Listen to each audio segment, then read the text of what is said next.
अब यहाँ पर एक इंटरेस्टिंग बात सीखिए बेटा कि जो पोल्स होते हैं यानी कि आर्टिक और अंटार्कटिक पोल्स, वहाँ पर 6 मंथ्स के लिए डे होता है और 6 मंथ्स के लिए नाइट होता है। अब इसका रीज़न समझिए। रीज़न ये है बेटा कि मार्च में इक्वेटर पर सन रेज एकदम डायरेक्ट होती है ना, मार्च के महीने में। और ट्रॉपिक ऑफ कैंसर पर उसे पहुंचने में 3 महीने लग जाते हैं, यानी कि 21 जून तक वो ट्रॉपिक ऑफ कैंसर तक पहुंचती है। तो इक्वेटर से यानी कि मार्च से जून तक पहुंचने में उसे लगे 3 महीने।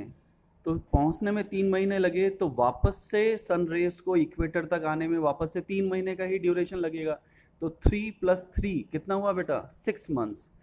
तो 6 मंथ्स के लिए जो सूरज है वो नॉर्दर्न हेमिस्फेयर में ही एग्जिस्ट करता है ना। और पोल्स पर जो सन रेज है वो डायरेक्ट तो कभी होती नहीं है, वो तो स्लैंट होती है, यानी कि बहुत कम रोशनी सूरज की पहुंच पाती है। अब बहुत कम रोशनी पहुंच पाती है इसलिए वहाँ पर बर्फ़ तो जमी हुई रहती है, लेकिन हमेशा दिन की जैसा ही वहाँ पर नज़ारा देखा जा सकता है ना। और इस टाइम पर जब ये सूरज नॉर्दर्न हेमिस्फेयर में अपनी मैक्सिमम रेडिएशंस को फील करा रहा है, उस टाइम पर सदर्न हेमिस्फेयर में उतनी रेज नहीं हो पाती हैं। इसलिए जो अंटार्कटिक सर्किल है यानी कि जो साउथ पोल है, वहाँ पर सूरज की रेज नहीं पहुँचने की वजह से 6 मंथ्स के लिए नाइट टाइम हो जाता है। ठीक है बेटा, तो that's why we can say that there is a 6 months day time in